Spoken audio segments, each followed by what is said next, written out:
નમસ્કાર વિદ્યાર્થી મિત્રો, શ્રી જ્ઞાન મંદિર વિદ્યાપીઠની અંદર હું આપનું હાર્દિક સ્વાગત કરું છું. કેમ છો? મજામાં ને? આજે આપણે ધોરણ 8 ગુજરાતીમાં પાઠ 17 અને પાઠ 18નો આપણે રિવિઝન કરવાનું છે. તો આ પાઠ 17 સંસ્કારની શ્રીમતાઈ અને પાઠ 18 છે દુહા મુક્તક અને હાઈકુ. તો આની આપણે આજે રિવિઝન કરવાનું છે, કારણ કે કોઈ લેક્ચરની અંદર ન જોવામાં આવ્યું, ન સમજાણું હોય તો આપણે આ રિવિઝનની અંદર તમે પૂરેપૂરું જ્ઞાન મળી શકે છે. તો પાઠ 17 સંસ્કારની શ્રીમતાઈ. સંસ્કાર આપણને એમ કે ને, આપણી પાસે સંસ્કાર હોય, કારણ કે માણસની ઓળખ એના જ્ઞાનમાંથી, પછી એનું પર્સનાલિટી, વ્યક્તિત્વ, પંડિતાઈ, વિદ્યા, સંસ્કાર, આ બધા ઉપરથી એને જોવામાં આવે છે.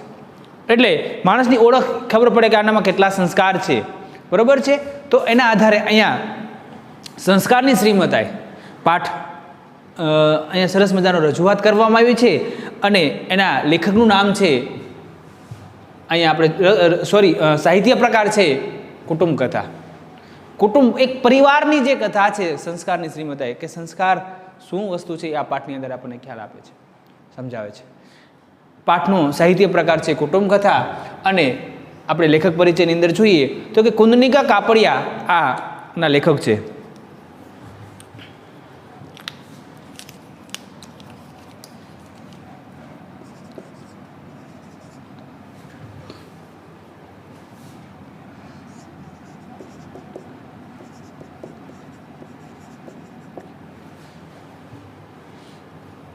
જન્મ 1927.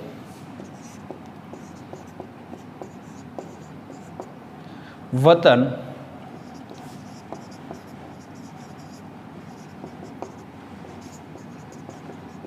સુરેન્દ્રનગર જિલ્લાના લીંબડી ગામે. અન્ય સાહિત્ય: 7 પગલા આકાશમાં,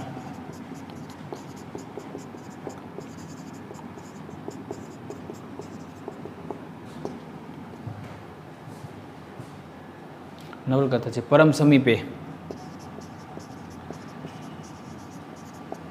બરાબર છે. આ લેખક પરિચય છે. તો પાઠ 17 સંસ્કારની શ્રીમતાઈ, એની અંદર એનો સાહિત્ય પ્રકાર છે કુટુંબ કથા. એ એક્ઝામમાં પૂછી શકે છે, બરાબર છે.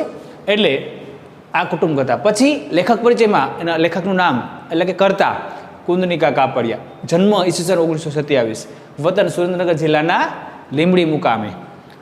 અન્ય સાહિત્યમાં 7 પગલા આકાશમાં, જે દૂરદર્શન ઉપર આ સિરિયલ આવતી હતી, અને પરમ સમીપે, આ એના અન્ય સાહિત્ય છે. આપણે થોડોક પરિચય જોઈએ કે કુંદનિકા કાપડિયાનો જન્મ લીંબડી મુકામે થયો છે. તેઓ વાર્તાકાર અને નવલકથાકાર તરીકે જાણીતા છે.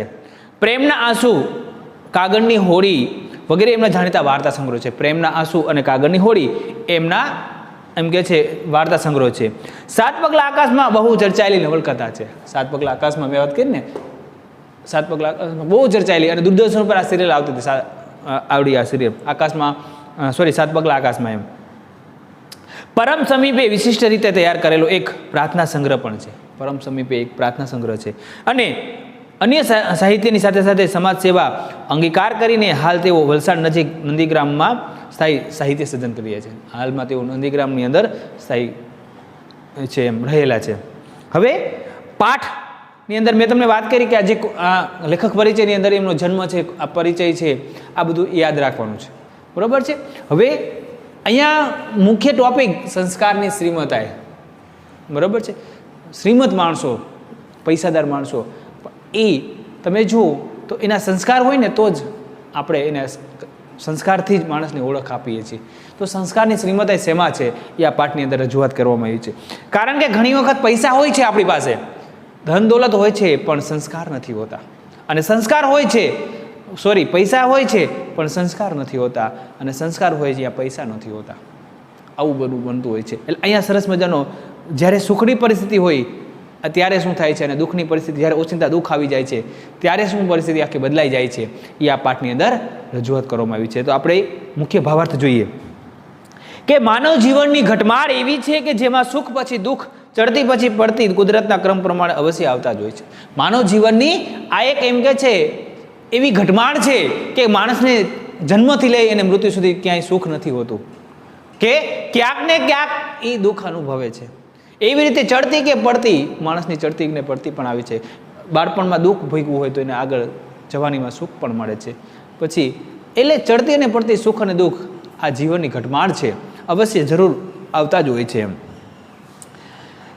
આવા સમયે જો જરા પણ વિચલિત, જ્યારે સુખ હોય ત્યારે હળીમળીને રહેતા હોય છે, બરાબર. જ્યારે દુઃખ આવે છે ત્યારે બધા વિચલિત થઈ જાય છે, વિપરીત અવસ્થામાં થઈ જાય છે. ઓલો આમ ને પેલું આમ ને, ઘરમાં કંકાસ વધવા માંડે અને એમ સુધી બધા જુદા પડી જાય છે.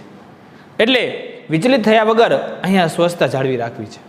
પણ જ્યારે દુઃખ આવે ત્યારે એકબીજાને સમજવાની શક્તિ એમ કે છે આપે, તો એ એકબીજાને સમજી જઈએ પરિવારની અંદર કે મારા ઘર કુટુંબની અંદર પહેલાં હું આમ આમથી આમ નથી, આમ હતું, આની વગર હું રહી નહોતો શકતો, પણ હવે તો હું આમ, દુઃખ હોય કે સુખ હોય તો સમજી શકે કે માતા પિતા આપણે લાવી દેતા હોય, પણ જ્યારે દુઃખ હોય ત્યારે તો કે ત્યારે આપણે સમજી જવું જોઈએ, આપણે એ અનુરૂપ એને રહેતા થઈ જવું જોઈએ, એવું આ પાઠની અંદર સમજ આપે છે.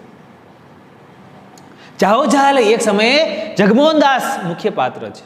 જાહો જહાલી હતી, પણ ઓચિંતા સટ્ટાનો વેપાર કરતા, એમાં મંદી આવતા એનું બધું પાયમાલ થઈ જાય છે. છોકરાઓ સોના ચાંદીના તો કે ને પારણે ઝૂલેલા છે, પણ એક સમયે એને પોતે જાતે કામ કરવું પડે છે. તો એ કપરી પરિસ્થિતિની અંદર માણસને કેવી રીતે રહેવું એ આ પાઠની અંદર આપણને શીખવા મળે છે. કે સુખ હોય તો જ આપણે વ્યવસ્થિત રીતે રહીએ, કે દુઃખ આવે તો હું આમ નહીં કરી શકું, હું આમ નહીં થઈ શકું, આમ છે, તો એ બહુ અઘરું વસ્તુ છે. એટલે અહીંયા વિચલિત થયા વગર સ્વસ્થતા જાળવી રાખવી, પડેલી પરિસ્થિતિના ખરા દિલથી સ્વીકાર કરવો, એ જ સાચા સંસ્કાર છે. સંસ્કાર એને કહેવામાં આવે છે કે સુખ હોય ત્યારે આપણને જે પણ આપણને પરિસ્થિતિ આપી છે એના આધારે આપણે રહેતા હોય છે, પણ જ્યારે દુઃખ આવે, આપણે ચાલીને કોઈ દિવસ વસ્તુ લેવાય ન ગયા હોય, ગાડીઓ લઈને જ ફરતા હોય, પણ જ્યારે પરિસ્થિતિ આવે છે, ગાડી પણ વેચાઈ જાય છે, બંગલા પણ વેચાઈ જાય છે, ત્યારે ચાલીને જવું પડે છે. હું કેમ ચાલીને જાઉં, હું ગાડી વગર ચાલતો નહોતો, મને આવો છે.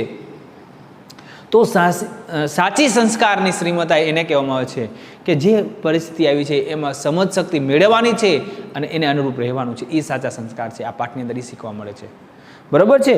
એટલે અહીંયા એ સાચા સંસ્કાર આપવામાં આવે છે, એમાં જ સંસ્કારની શ્રીમતા રહેલી છે. આમાં જ જે આપણે સુખમાં તો આપણે ખબર જાહો જહાલીમાં રહેલા હોય છે, પણ દુઃખની અંદર જો આપણે આ બધી પરિસ્થિતિને અનુરૂપ કે હા પહેલાં તો આપણે આમ હતું ને પછી હવે આમ, હું ત્યારે તો આમ ખાતો હતો અને ત્યારે ગરીબ પરિસ્થિતિ હું આ નહીં ખાઉં, હું ભીખો રહીશ, પણ માણસ લાવે ક્યાંથી એમ, કારણ કે આખું વાતાવરણ આખું બદલાઈ ગયું છે, ચેન્જ થઈ ગયું છે. ત્યારે એ અનુરૂપ રહેતા થઈ જાય ત્યારે એ જ સાચા સંસ્કાર છે એવું કહેવા માગે છે. એ જ આ સંસ્કારની શ્રીમતાઈ છે. એક સમય હતો કે જ્યારે, હવે અહીંયા પાઠનો મેઇન પાત્રો છે, શું કહે છે કે જગમોહનદાસ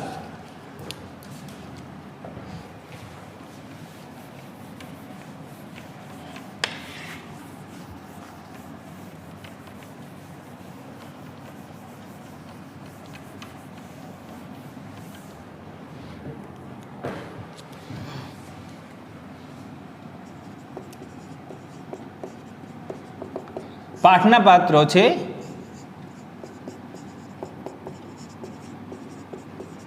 દાસ, પછી પાર્વતીબેન,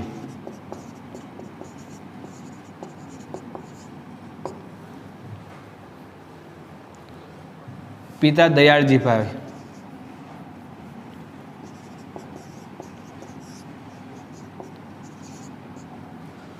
પછી પુત્ર સુમોહન,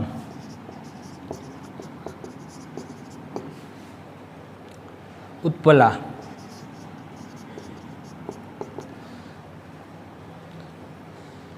મિલન અને મૃણાલ,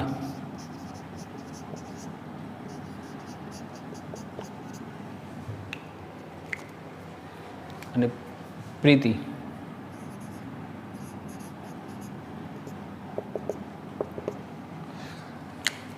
અહીંયા જગમોહનદાસ તો કે પોતે, પત્ની, વૃદ્ધ પિતા, સુમોહન. સુમોહન છે 26 વર્ષનો.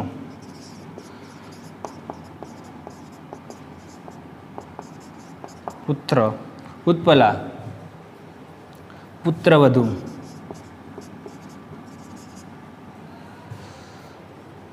અને તેમના 2 બાળકો.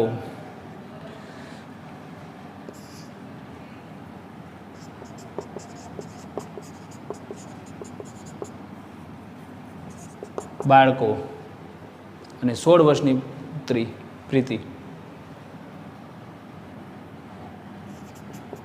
પોતાની પુત્રી 16 વર્ષની. બરાબર છે. આ આખા અહીંયા પાત્રો આપ્યા છે. જગમોહનદાસ પોતે, એમના પત્ની નામ છે પાર્વતીબહેન, એમના પિતા એટલે જગમોહનદાસના પિતા દયાળજી છે એ વૃદ્ધ પિતા છે. સુમોહન એટલે આ જગમોહનદાસનો પુત્ર છે સુમોહન, 26 વર્ષનો છે. એમની પત્ની છે ઉત્પલા એટલે સુમોહનની પત્ની છે, પુત્રવધુ છે. પછી મિલન અને મુલાન આ બંનેના બાળકો છે, સુમોહન અને ઉત્પલાના બંને બાળકો છે. અને પ્રીતિ એ જગમોહનદાસની 16 વર્ષની દીકરી છે. બરાબર છે. આ એના પાત્રો છે. હવે એક સમય એવો હતો કે જગમોહનદાસ એમ કે છે પોતાના પરિવારની અંદર, પોતાના સમાજની અંદર એક રાજા તરીકે ઓળખવામાં આવતા હતા. શેમાં? પોતે એમ કે છે એક રાજા હતા, રાજા તરીકે જાણીતા હતા. એટલે કે જ્યારે સમય એવો હતો કે જગમોહનદાસ એમનું કુટુંબ એક શ્રીમતાઈમાં સંસ્કારથી એમ કે છે કુટુંબનું આખું સંસ્કારથી અને શ્રીમતાઈથી કુટુંબથી આખું સંસ્કારમાં ઝૂલતું હતું, શ્રીમતાઈમાં ઝૂલતું હતું. અચાનક આ ભાગ્યે દશા ફેરવી. ન જાણ્યું જાનકી નાથે કે કાલે સવારે શું થવાનું છે. બરાબર છે. એટલે અચાનક એમ કે છે આ શ્રીમતાઈમાં એમ કે છે અચાનક ભાગ્યમાં આખી દશા બદલાઈ ગઈ છે અને કારમી ગરીબીમાં ઉપર ઉતરી આવી છે.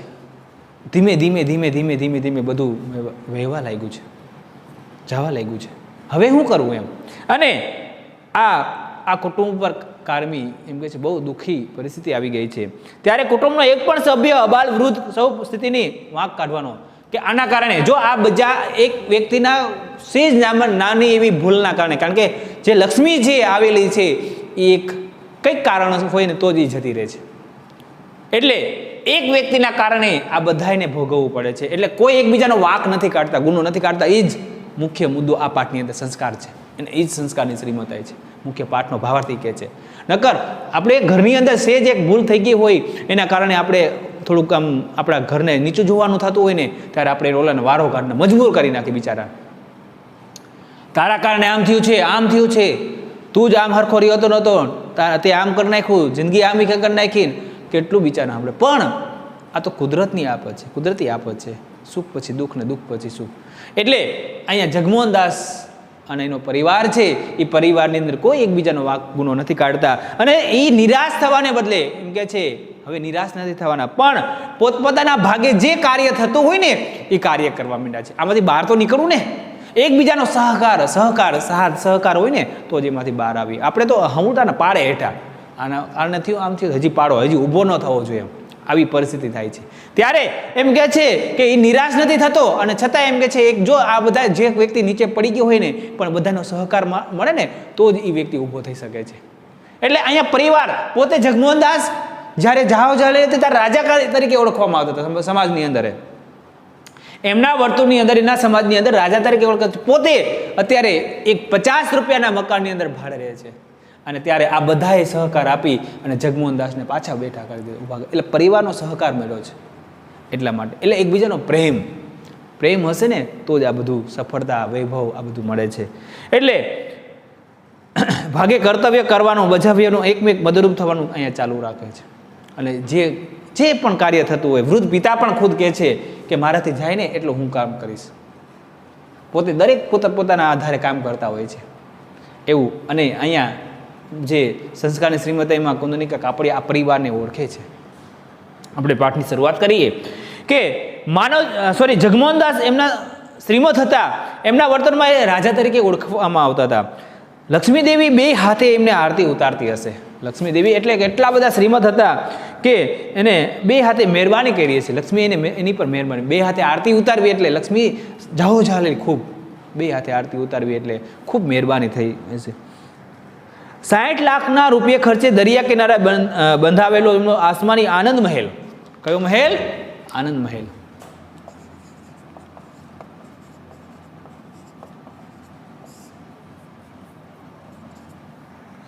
કેટલા લાખના? 60 લાખના ખર્ચે બનાવેલો. એટલી બધી જાહો જહાલ કે લક્ષ્મી પણ પોતે એને આરતી ઉતારતી હશે, મહેરબાની કરી હશે.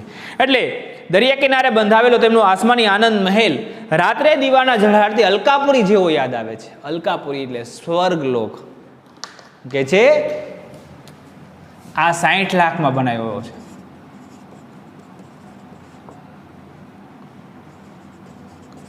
જે અલકાપુરી જે સ્વર્ગલોક, જે સ્વર્ગલોક જેવો લાગે છે એની યાદ અપાઈ દે છે. તેમને ઘેર 6 મોટર ગાડી અને નોકર ચાકરનો તો પાર નહીં. કારણ કે 60 લાખના ખર્ચે બંગલો બનાવ્યો હોય તો એમાં એમ કે છે કે એની અંદર પછી તો કેવું તો શું એમ કે 60 લાખના જે ખર્ચે બનાવેલો બંગલો છે એના આધારે એમ કે છે એને મોટર ગાડી 6 તો મોટર ગાડી છે અને નોકર ચાકરનો તો પાર નહીં. જગમોહનદાસ કુટુંબના 8 સભ્યો, મેં તમને ગણાયા, કુલ કેટલા સભ્યો છે? 8 સભ્યો છે. અને તેમના પત્ની પાર્વતીબેન, વૃદ્ધ પિતા દયાળજીભાઈ, સુમોહન, ઉત્પલા, મિલન, મૃણાલ અને કુલ 8 સભ્યો છે. આટલા બધા વૈભવી સ્થાનમાં એટલે સુખમાં, આટલા બધા સુખની અંદર એમ કે છે એ દરેક પોતાની ઈચ્છા મુજબ કામ કરી શકતો હતો. પોતાની ઈચ્છા મુજબ, જે છોકરો છોકરાનું કામ કરે, પિતા પિતાનું કામ કરે, પોતે પોતાનું કામ કરતા હોય છે એટલે પ્રમાણ કરી શકતું. કુટુંબમાં ઘર્ષણનો કોઈ કે પ્રસંગનો સાનો થાય, કોઈ પણ જાતનું આ કેમ ન કર્યું, આ કેમ ન કર્યું, એ કોઈ પણ જાતનો અંદર પરિવારની અંદર સહેજ પણ એમ કે છે બોલચાલી ન થાય, ઘર્ષણ ન થાય. એટલે બધા જ લોકો ખૂબ સુખી હતા. આ બધા જ એક પણ કોઈ પણ બાબતની એને તકલીફ નહીં, બધા જ સુખ સાહેબીવાળા હતા. જિંદગી સામે ફરિયાદ કરવાનું એમની પાસે કોઈ કારણ નહોતું. અને જિંદગીની સામે ભગવાન આ ઘરમાં આમાં કેમ મને જન્મ આપ્યો, હું આ કેમ જીવીશ, એવું ક્યારેય નહીં. કારણ કે બધા સુખ સાહેબીવાળા, અને જ્યાં પૈસો છે ત્યાં સુખ છે જ એવું કહે છે. પણ એ સારી લક્ષ્મી હોય તો, નકર પૈસાવાળાની ઊંઘ નથી આવતી હો. હા, આમ ચોરી જશે, લોભીનું ભેગું કર્યું હોય ને, આ તરત ઓલાને કે આ કોઈક ચોરી જશે, ઊંઘ ન આવે, એને દવા પીવી પડતી હોય. પણ અહીંયા મહેનતની કમાયેલી હોય ને લક્ષ્મી, એ વ્યક્તિ છે ને એ શાંતિથી સૂતો હોય. પરિવારની અંદર સુખ સાહેબી હોય છે અને ક્યારેય પલટું ફરી જાય એનું કાંઈ નક્કી હોતું નથી. એટલે વિધાતાના ખેલમાં અજબ વળાંક આવ્યો. આવી સરસ મજાને, કારણ કે ભગવાને વિચાર કરતો હશે ને કે બધાય સુખ સાહેબી હોય તો મને ભૂલી જશે. ભગવાને એવો વિચાર કર્યો કે જો બધાને સુખ સાહેબી આપી દઈશું, ધન દોલત આપી દઈશું તો મારું નામ લેવાનું ભૂલી જશે. એટલે ભગવાને એને એક કસોટી કરી. એટલે કે વિધાતાએ કંઈક ખેલમાં કંઈક નવો વળાંક આપ્યો. જગમોહનદાસ સટ્ટાનો વેપાર કરતા હતા. જગમોહનદાસ એનો વેપાર કરતા હતા? સટ્ટાનો વેપાર કરતા હતા. અને વેપારમાં અમને ભયંકર ફટકો પડ્યો. વિપત્તિ જ્યારે આવી ત્યારે એકલી નથી આવતી, લાવ લશ્કર લઈને આવે છે. અને એમની પર એક નાની વિપત્તિ આવી, મુશ્કેલી આવી, અને એકલી નથી આવતી, આખું લશ્કર લઈને આવે છે. એટલે સામાન્ય નથી, આ બહુ મોટો ફટકો લાગ્યો એવું કહે છે, એવું કહેવા માંગે છે. એક પછી એક આઘાતો, કારણ કે મુખ્ય આવક જ બંધ થઈ જાય, જે હતી આવક એ બંધ થઈ ગઈ છે, મુખ્ય આવક. એટલે એકલી આ મુશ્કેલી એક નથી, એ લાવ લશ્કર આખા લશ્કર સાથે લઈને આવે છે. એટલે એક સાથે ઘણી બધી મુશ્કેલીઓ, લાવ લશ્કર લઈને આવવું એટલે એક સાથે ઘણી બધી મુસીબતો લઈને આવવું એમ. અને નુકસાની ઉપર નુકસાની ચાલવા માંડી, કારણ કે એક જે મુખ્ય હતું એ તો જે આવકનો જે સ્ત્રોત હતો એ તો તૂટી ગયો, ભાંગી ગયો. એટલે હવે શું થાય? એટલે આવક છે એ બંધ થવા માંડી એમ. થોડા વર્ષોમાં જગમોહનદાસનું બધું ખોઈ બેઠા. અને થોડા વખતમાં તો જે લોકો પાસેથી લીધા હોય પૈસા એને તો દેવાના, અને જે બધું ભેગું કર્યું હતું એ બધું જ શું કરે છે? ખોવાઈ ગયું છે. ન માની શકાય તેવી વાત કરી છે કે આટલી બધી સંપત્તિ, આટલો વૈભવ, એક સમય એવી બધી એમ વાત આપણે વાત કરીએ કે ન માની શકાય એવું કે આટલી બધી સંપત્તિ હશે, આટલું બધું સુખ થયું. એટલે આ માન સ્થાન બધું પાણીના રેલાની માફક આંખ ઉઘાડતા નહીં વહી ગયું. અને માન પાન સ્થાન આ બધું છે એક, કારણ કે લક્ષ્મી છે, જીવ આવે છે ને એવું માર્ગ કરે છે. પણ જો એ લક્ષ્મીને એમ કે છે જે ધન છે, પૈસા છે, એ મહેનતની કમાણી હોય ને તો આપણે એ સંગ્રહ રાખીએ, કારણ કે એ સાચી દિશામાં એ પાછો જતું રહે છે જો આપણે એને સંગ્રહ ન કરીએ તો. એટલે અહીંયા એમ કહે છે કે માન સ્થાન આ બધું પાણીના રેલાની માફક, લક્ષ્મી પાણીના રેલાની માફક, ફટાફટ પાણીના રેલાની માફક, એટલે જલ્દી જવા માંડી એમ. આંખ ઉઘાડતા તો વહી ગયું, બધું પાયમાલ થવા માંડ્યું છે. અને નુકસાન એવડું મોટું થતું કે શેઠ પોતાનો બંગલો સુધા વેચી નાખવો પડ્યો. અને નુકસાન એટલું બધું ગયું સટ્ટાની અંદર, કારણ કે સટ્ટો વેપાર એટલે એક જુગાર કહેવાય છે, અને એ 60 લાખના આનંદ મહેલ બનાવ્યો હતો ને એ પણ વેચવું સુધા, એટલે એને તરત જ એને વેચવો પડ્યો હતો. મોટર ગાડી અને ઘરની બીજી કોઈ પણ વસ્તુ એમ કે છે કે કિંમતી વસ્તુ પણ એને વેચી નાખ્યું, કારણ કે 60 લાખનું મકાન જો વેચી નાખવું, બંગલો વેચી નાખવો પડતો હોય તો આ વસ્તુ છે એ તો બીજી તો શું કહેવાય, આપણે બધું નોકર ચાકર મોટર ગાડીઓ બધું જ વેચવું દેવું પડ્યું છે.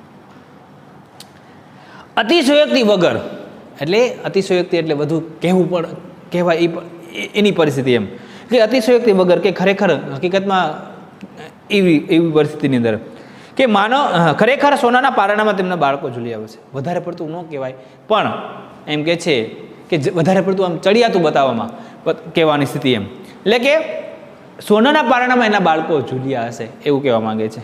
અને જગમોહનદાસ 50 રૂપિયાનું ભાડું આપીને નાનકડા મકાનમાં રહેવા ચાલ્યા. એક સમયે એમ કે છે કે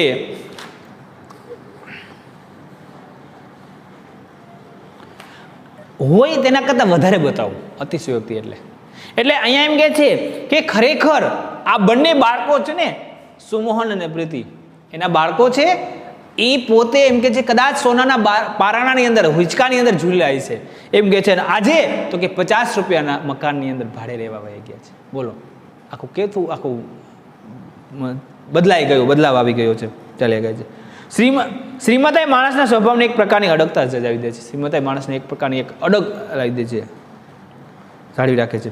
વૈભવનું ઊંચું આસન એના સ્વભાવની અને બેપરવાહીનો આંચળો ભરવે છે. વૈભવ, સુખ, સમૃદ્ધિ આ બધાની પરિસ્થિતિની અંદર આખું વાતાવરણ આખું બદલાઈ જાય છે. પણ માણસની સામે આફતો આવી પડે છે, અને એ સમયે જ્યારે માણસની પર આફતો આવી પડે ને, કારણ કે જ્યારે લક્ષ્મી છે ને, પૈસા છે ને, એ અભિમાન લાવી શકે છે. પૈસા છે, કારણ કે જ્યારે હું તમને વાત કરું રાવણની, કે રાવણ જ્યારે જ્ઞાની માણસ હતો, પછી ભક્ત હતો, શિવ ભક્ત, ત્યારે એમ કે છે આખું હિમાલય પર્વત ઉપાડી લીધો હતો. ત્યારે એ ભક્ત માણસ હતો, શિવ ભક્ત હતો, અને એક સામાન્ય અંગતનો પગ નહોતો ઉપાડી શક્યો. ત્યારે અભિમાન હતું એની પાસે, એટલે અભિમાન માણસને ખોઈ નાખે છે. એટલે અહીંયા એમ કહે છે કે આફતો આવી પડે છે, પાયના હિસાબ ઉપર દિવસો ખેંચવાના હોય છે. એક પાયના એટલે દરેક પૈસાના હિસાબ કહે છે, કારણ કે પૈસો અત્યારે વાપરવો બહુ મુશ્કેલ પડી પડે છે, બધી આવક બંધ થઈ ગઈ છે. એટલે પાયનો હિસાબમાં એમ કે છે આ બાબતમાં અને હિસાબ રાખવો પડે છે. એના સ્વભાવમાં સમતુલા ઔદર્ય રહે છે, એના સ્વભાવમાં પણ આખું ઘણું બધું એમ કે છે ઉદારતા રહેલી હોય છે. પણ એક નિરીક્ષણ કરવા જેવી વસ્તુ છે, આ નિરીક્ષણ કરવા જેવી. પહેલાં ધમધોકાર પૈસા વાપરતા, અને ઔદાર્ય એટલે ઉદારતા એમ કે છે એની કેટલી રહે છે, પણ એક નિરીક્ષણ બાબતે એમ કે છે જીવા જોઈએ છે. જગમોહનદાસ શેઠ નાના બની ગયા પછી ઘરમાં બધા નોકર ચાકરને રજા આપી ગઈ છે. જગમોહનદાસ શેઠ હતા, હવે તો એ તો નાના સામાન્ય માણસ થઈ ગયા છે. ત્યારે બધા નોકર ચાકર, કારણ કે પગારની ક્યાં ચૂકવણી કરવી, કેવી રીતે આપવા, કારણ કે ઘરનું જ માનમાન પૂરું થાય છે.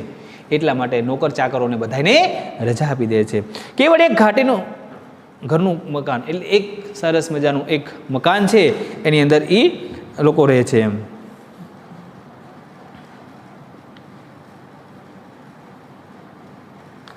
એટલે રસોઈનું કામ સ્ત્રી વર્ગે ઉપાડી લીધું છે, કારણ કે ત્યાં રસોઈ બનાવવા માટે માણસો આવતા હતા, પણ હવે સ્ત્રી વર્ગે ઉપાડી લીધું છે. જો આખું આ સંસ્કારની શ્રીમતાએ એટલે તો આપ્યું છે કે હું નો રસોઈ, મને નથી આવડતી રસોઈ બનાવતા, એમ નથી કહેતા.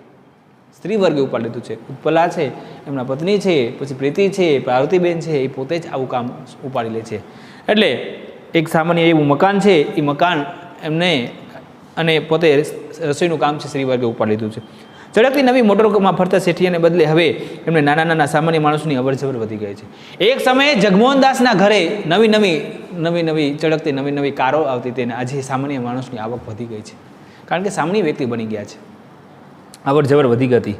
જગમોહનદાસની પુત્રી પ્રીતિ મારી મિત્ર હતી. એટલે કુંદનિકા કાપડિયા એમ કે છે કે જે પ્રીતિ છે જગમોહનદાસની 16 વર્ષની દીકરી છે, એ મારી મિત્ર હતી. એમ આ લેખક એવું કહે છે, કુંદનિકા કાપડિયા, કે મારી મિત્ર હતી. હું એ લોકોના ઘરે ઘણા સમયથી, આ પરિવારને ઘણા સમયથી હું ઓળખતી હતી, કુંદનિકા કાપડિયા એવું કહે છે. અને મારું એમને જ્યાં આવવા જવાનું રહેતું હતું, તેમને બદલાયેલી સ્થિતિ અવારનવાર જતી, અને પ્રીતિ એની બાને કામમાં મદદ કરતી હતી. આ બદલાયેલી સ્થિતિના આધારે હું એના ઘરે ઘણી વખત જતી હતી, કારણ કે એને મદદ કરવી ને, ત્યારે પ્રીતિ એના બાને એની મમ્મીને મદદ કરતી હતી. લોકોએ કદી કામ નહોતું કર્યું, આજે એ પારવાર ઊભી થઈ છે, એ નિભાવી લેતા હતા. કે જે લોકોએ કહું ને કે એમ ઘરની અંદર પણ ચંપલ પહેરવાના હોય, આવી પરિસ્થિતિ એક સહેજ પણ કામ નથી કર્યું, પણ આજે એ સ્ત્રી વર્ગે બધું કામ બધું ઉપાડી લીધું છે અને એની એકબીજા સાથે નિભાવી લીધી છે.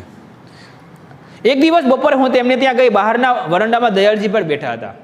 એટલે પ્રીતિની વાત કરી કે પોતે પણ આ બધા કામ કરે છે. હવે દયાળજી ભાવ એક વખત કુંદનિકા કાપડિયા છે, એ પ્રીતિની બેનપણી છે, મિત્ર છે, એ ત્યાં જાય છે. એટલે કે બહારનું જે વંડી હતી ચોગાન, એની અંદર દયાળજીભાઈ બેઠા બેઠા ચશ્મા ચડાવીને છાપું વાંચતા હતા, આ જગમોહનદાસના વૃદ્ધ પિતા. અને એ વાંચતા ત્યાં જઈને મેં નમસ્કાર દાદા એમ કેમ છો, મજામાં ને, તબિયત તો સારી છે ને, એવું આ કુંદનિકા કાપડિયા લેખક છે ત્યાં જાય છે, બરોબર, એમને મિત્ર હોય છે. છાપું ઘસડીને ચશ્મા ઠીક કરીને મારી સામે જોયું, મીઠું, અને દાદા મીઠું હસ્યા અને ઘણા દિવસે આવી બેઠા. પ્રીતિ કહેતી હતી કે તું બહાર ગામ ગઈ છો, તબિયત તો સારી છે ને? પ્રીતિ એવું કહેતી હતી કે તું ઘણા સમય પછી આવી છું આ ઘરે. દાદા હો દયાળજીભાઈ વૃદ્ધ પિતા છે, અને ઘણા સમય પછી તારી તબિયત તો સારી છે ને, એવું કહે છે. હું તો દાદા વળી ક્યારે દિવસો મજામાં નહોતી, હું તો બધા દિવસ મજામાં છું, એમ કઈ દિવસ મજામાં નથી, પણ તમે કેમ છો એ મને કહો, બરાબર, એવું કહે છે. દાદા એક હળવો નિશાસો મૂકીને કહે છે કે મારે શું દુઃખ છે દીકરી. જો હવે જે વાત છે કે વૃદ્ધ પિતા એ પણ એક ઘરની અંદર કેવી મદદ કરી શકે છે આવી પરિસ્થિતિની અંદર. એટલે કે છે કે નિશાસો નાખતા, નિશાસો નાખો આમ નિશ્વાસ મૂકીને, હળવો નિશ્વાસ મૂકીને કહે છે મારે શું દુઃખ છે દીકરી. હળવાશથી કહે છે મારે શું દીકરી છે. ત્યારે બેઠો બેઠો ખાતો હતો, આજે બેઠો બેઠો રોટલા ખાઉં છું. ત્યારે હું બેઠો બેઠો ખાતો હતો, ત્યારે મારે રસોઈ, અને અત્યારે હું કામ કરી શકું, અત્યારે હું બેઠો બેઠો ખાઉં છું. એટલે એવું કહેવા માંગે છે કે હું કામ નથી કરી શકતો, ઘરના પરિવારને હું મદદ નથી થઈ શકતો. ત્યારે હું બેઠો બેઠો ખાતો હતો, અને અત્યારે હું બેઠા બેઠા જ ખાઉં છું. મને કશી વાતની તકલીફ નથી. હજુ પણ આજે સવારે હું પથારીમાં ઉઠું છું, મસાલો નાખેલી ચા, સરસ મજાની કપ હાજર થઈ જાય છે. ઊભો થાઉં છું ને એટલે મસાલો નાખેલી ચા મારે હાજર થઈ જાય છે, ને આજે પણ મારે હાજર થઈ જાય છે, એવું કહે છે. એટલે હજુ પણ સવારમાં પથારીમાં ઉઠું છું અને મસાલો નાખેલી ચા પણ મને સરસ મજાની હાજર થઈ જાય છે. એ સમય પણ થઈ જતી, અત્યારે પણ આ મસાલો નાખેલી ચા પણ હાજર થઈ જાય છે. વહુ મને પૂછીને રસોઈ બનાવે છે, મારી તબિયત માટે જુદા જુદા રાંધે છે. વહુ મને પૂછીને રસોઈ બનાવે છે અને મારા માટે જુદું પણ રાંધે, તબિયતના કારણે. બપોરે છાપા વાંચું છું ને સાંજે ફરવા જાઉં છું. બપોરે છાપો વાંચું છું અને સાંજે હું ફરવા જતો રહું છું. મોટર નથી એટલે ચાલવાની કસરત મળે છે, ઉલટું સારું રહે છે. મોટર નથી એટલે પહેલાં તો હું મોટર હતી તો એમ કે છે ગાડી હતી એટલે હું બહાર જતો હતો, પણ હવે તો મોટર નથી, ઉલટું ચાલવાનું, ઉલટાનું કસરત થાય છે, એટલે ઉલટાનું સારું રહે છે એમ. તો દાદા તમે નિશ્વાસ કેમ મૂક્યો, નિશ્વાસો કેમ નાખ્યો, આમ દુઃખથી કેમ, તમને દુઃખ કેમ વ્યક્ત કર્યું, એમ કહે છે નિશ્વાસો કેમ મૂક્યો. એમ જ છે કે જ્યાં સુધી સાહેબી હતી ત્યાં સુધી બેઠા બેઠા ખાતો હતો. એમ છે સાંભળતો કે જ્યાં સુધી સુખ સાહેબી હતી ત્યારે હું બેઠા બેઠા ખાતો હતો, પણ કશું ખરાબ નહોતું લાગતું. પણ આજે એ કદી કશું કામ નહોતું કર્યું એવો પાર્વતીબેન, પ્રીતિ, ઉત્પલા જોશભેર કામ કરવા લાગી છે. કે જ્યારે હું પૈસા જાહો જહાલી હતી ત્યારે હું બેઠા બેઠા ખાતો હતો અને ત્યારે મને કંઈ તકલીફ નથી. પણ અત્યારે જે લોકોએ કાંઈ કામ નથી કર્યું, પ્રીતિ છે, ઉત્પલા છે, આ પાર્વતીબેને કાંઈ કામ નથી, છતાં એને આજે કામ સંભાળી લેવું પડ્યું છે, એમ કે છે એ. અને હું ત્યારે બુઢો કશું કંઈ કરી શકતો નથી. આ બધા વ્યક્તિએ કામ સંભાળી લીધું છે પરિવારનું, તો મારે કંઈક મદદ કરવી છે પરિવારની અંદર. તો હું આ બુઢો વ્યક્તિ અહીં બેસીને બેઠા બેઠા ખાવાનું કામ કરું છું, એ હું કામ નથી કરી શકતો, કર્યા વગર કહું છું. એ મને ખૂંચે છે, આ વાતનો નિશાસો બને છે. હું શું કરી શકું, મારી જુવાનીમાં તો મેં ઘણું કામ કર્યું છે, હું જુવાન હતો ત્યારે મેં ઘણું કામ કરી દીધું છે, એવું કહે છે. પણ અત્યારે આ અવસ્થામાં કોણ મને કામ આપે, આ પરિસ્થિતિની અંદર હું વૃદ્ધ છું, આ વૃદ્ધ એટલે હું કયું કામ કરી શકું છું, એમ કહે છે. બસ આ જ વાતનું મને દુઃખ કહે છે. આ વૃદ્ધ અવસ્થામાં મને કોણ કામ કરી આપે. આ જો આ બધા કેવા કામ લાગી ગયા છે, ઉત્પલા છે, પાર્વતીબેન છે, પ્રીતિ છે, પણ હું આ વૃદ્ધ બેઠો બેઠો ખાઉં છું. અને આ જુવાનીમાં તો મેં બહુ કામ કર્યું છે, અને અત્યારે તો મને કોણ આપે. આ વાતનું મને બહુ દુઃખ થયું છે. દાદા ફરીવાર એમ મીઠું વિલાયેલું હાસ્ય, ફરીવાર દાદા દુઃખી, વિલાયેલું એટલે દુઃખી હાસ્ય કરે છે. કાંઈ નહીં દાદા, તમારી અવસ્થા પણ ક્યાં છે કામ કરવા જેવી. એટલે ઓલી એને આશ્વાસન આપતા કહે છે કે તમારું તમે અવસ્થા પણ ક્યાં છે આવી કામ કરવાની, એમ આશ્વાસન આપતા પ્રયાસ કર્યો. અંદર ગઈ અને સુમોહન બહાર જતો રજરે પડ્યો. અને એ સમયે કુંદનિકા કાપડિયા જાય છે ત્યારે સુમોહન એટલે જગમોહનદાસનો પુત્ર, 26 વર્ષનો પુત્ર છે, એ આમ બહાર જતો હોય અને ત્યારે આ કુંદનિકા કાપડિયા અંદર જાય છે. એટલે સુમોહન બહાર જતો હતો, ઓહો દર્શનાબેન ઘણા દિવસે કાંઈ, એટલે તરત એમ કહે ઓહો દર્શનાબેન ઘણા દિવસે એમ કાંઈ. હા જરા બહારગામ ગઈ હતી એટલે કામકાજ, નવી નોકરીમાં આનંદમાં છે ને, એટલે એમ કહે છે હું હા જરા બહારગામ ગઈ હતી ને એટલે કેમ છે કામકાજ તારું, કેવું ચાલે છે, નવી નોકરીમાં આનંદ છે ને, એમ બરાબર બધું એવું બધું ખબર અત્યારે એને પૂછે છે. આનંદ તો છે દર્શનાબેન, છે કે અમેરિકા જઈને ભણી આવ્યો છો, નકામું તો ન જાય ને. ક્યાં ઠેઠ અમેરિકા ભણવા મોકલો તો બોલો, એમ કે છે નકામું તો ન જાય ને, હું ઠેઠ અમેરિકા જઈને ભણવા જઈને આવ્યો છું, એટલે એવું આનંદ જ છે મને, અમેરિકા જઈને ભણાવ્યો તો એવું નકામું તો ન જાય ને ભણતર અમારું એમ. પણ એક વાત તો મેં મોં પર વિષાદ રેખાઓ દોરાઈ, પણ એના એક વાતનું મને આ કુંદની ઓળખી જાય છે, દર્શનાબેન કહેતા આ જે લેખક છે એ ઓળખાઈ જાય, એના ચહેરાને ઓળખી જાય છે કે એ વાતનું મને ખૂબ દુઃખ થયું કે પ્રીતિ ઉપર મારી બહુ આશા હતી. એક વાતનું એને બહુ દુઃખ થાય છે કે પ્રીતિ એટલે કોણ, આની બહેનની વાત કરે છે કે પ્રીતિ ઉપર મને ખૂબ આશા હતી કે ડૉક્ટર બનાવીને અમેરિકા ભણવા મોકલવી. આ સુમોહનને એવી ઈચ્છા હતી કે પ્રીતિને મારે ડૉક્ટર બનાવી અને અમેરિકા ભણવા મોકલવી, એવું હતું. પણ ભણવામાં કેટલી હોશિયાર છે એ તમારા કરતાં વધારે, એ ભણવામાં કેટલી હોશિયાર તમારા કરતાં પણ વધારે છે. મને એમ હતું કે મારી નાનકડી વહાલી બહેનને ઊંચી શક્ય બને તો કેળવણી આપીશ, મને એવું હતું. મને આ વાતનું બહુ દુઃખ છે, દરેક વાતને દરેક, જો દાદાને એવું દુઃખ છે, આને પણ એવું દુઃખ છે કે એને તમારી કરતાં પણ એટલી હોશિયાર હતી, એટલે મારે એને ઊંચા સપનાઓ દેખાડતો હતો, એમ કેળવણી આપીશ મારા કરતાં વધારે. એમ હતું કે હું નાનકડી બહેનને પણ હું ઊંચું ભણાવીશ એમ. પણ એ સ્થિતિ હવે રહી નથી, હવે આ સ્થિતિ નથી રહી એમ. હું એનામાંથી મોટો અને અહીં એનાથી મોટો એટલે મને સગવડતા મળી છે, એ સ્થિતિ બદલાઈ, સહન તો પણ એને જ કરવાનું. હું એનાથી મોટો એટલે મને સગવડતા બધી મળી છે, પણ સહન તો એને જ કરવાનું, ડૉક્ટર ન બની શકે એવું કહે છે. સહન તો સામાન્ય રીતે મોટા જ કરે, સહન તો મોટા વ્યક્તિ કરે, પણ અહીં મોટાને તો બધું ભણી લીધું છે, કારણ કે એ સમય હવે એને ભણવાનો સમય થયો ત્યારે તો ઘરની પરિસ્થિતિ આખી બદલાઈ ગઈ છે. આ વાતનું મને બહુ દુઃખ છે એમ. એ મારાથી નાની તો પણ એમ કહે છે, એમ કરતાં એનો અવાજ ભીનો થઈ ગયો, દુઃખી ગરગડા થઈ ગયો એમ, એવું કહે છે, દુઃખી થઈ ગયો. એના હૃદયમાં રહેલી પ્રેમ સરભાણી જોઈને દિલમાં કરુણા ઉભરાઈ અને હું બોલી, કાંઈ નહીં સુમોહન, સંયોગથી પરાજિત ન થાય, મુશ્કેલીઓ સામે ઝૂકી જવાને બદલે લડત આપ, એનું નામ જીવન છે. એટલે એને આશ્વાસન આપતા એને કહે છે કે કાંઈ નહીં, પણ અત્યારે આ મુશ્કેલીમાં તમારે કાંઈ પણ જેનું એમ કહે છે ઝૂકી જવાનું નથી, પણ એની સામે લડત કરવાનું છે, એવું કહે છે. અને તમે આવા પુરુષો થઈને અને પછી એની પ્રીતિની, તમે આવા પુરુષ છો, આવો ભાઈ છો, અને તમે એમ કહો છો આ પ્રીતિની સારી ચિંતા કરો છો, ખોટી ચિંતા કરે તું, તારી જેવો ભાઈ મળ્યો છે એને, એવું કહે છે. રસોડામાં ભાભી ચોખા વીણતા હતા, એટલે કોણ, ઉત્પલા, એ ચોખા વીણતા હતા. જો દરેકની પરિસ્થિતિ અહીંયા કહે છે, દાદાની, પછી સુમોહન, એને અફસોસ છે કે પ્રીતિને ભણાવી ન શક્યા, ડૉક્ટર ન બનાવી શક્યા. હવે ભાભી વાત કરે છે, ઉત્પલા, સાચું કહેજો ભાભી, સુખી છો કે કંઈ દુઃખ થાય છે? એટલે તરત એને પૂછે કે ભાભી સુખી છો કે કંઈ દુઃખી છો એમ. તો તપસ્વીની ઉપમાની જેવું શુભંગ સ્મિત ઉત્પલા ભાભી બોલ્યા. તપસ્વીની ઉમા છે, ઉમા એટલે તપસ્વીની એટલે તપ કરતા હોય એમ સ્થિતિમાં જોઈ રહેતા હોય, પણ જ્યારે ઓચિંતા આ ભાભી બોલે છે, અરે બહેન તમે શું એમ માનો છો કે બંગલો કે મોટર ગાડી માણસને સુખ આપે છે? તરત જો એને દેખાડતા નથી દુઃખ કે શું બંગલો અને મોટર ગાડી માણસને સુખ આપે છે? અરે આ કામ કરવાની જેટલી મજા આવે છે ને, એટલી સાંજના નોકર પરથી થાકીને આવે ને, નોકરી પરથી આવે ને, અને અમે સાથે લોકો જમીએ અને પછી બે ઘડી વાતો કરી, એ સીધો આનંદ છે. નકર તો હું જ્યારે આવે ત્યારે ખાઈ લે, ઓલો આવે ત્યારે ખાઈ લે, પણ હવે તો જ્યારે નોકરી ઉપરથી જ્યારે આ સુમોહન આવે, અમે સાથે મળીને જમી, આ જ સાચો આનંદ છે. હવે તો એવી મજા આવે છે એમ. ઘડી બે ઘડી વાતો કરી અને સીધો આનંદ મળે છે. પહેલાં પાર્ટીને ક્લબ મિજલાસલોમાં ક્યારેય મળતો નહીં. પહેલાં આવી પાર્ટી ઉજવણીઓ આવી કંઈ સમય નહોતો.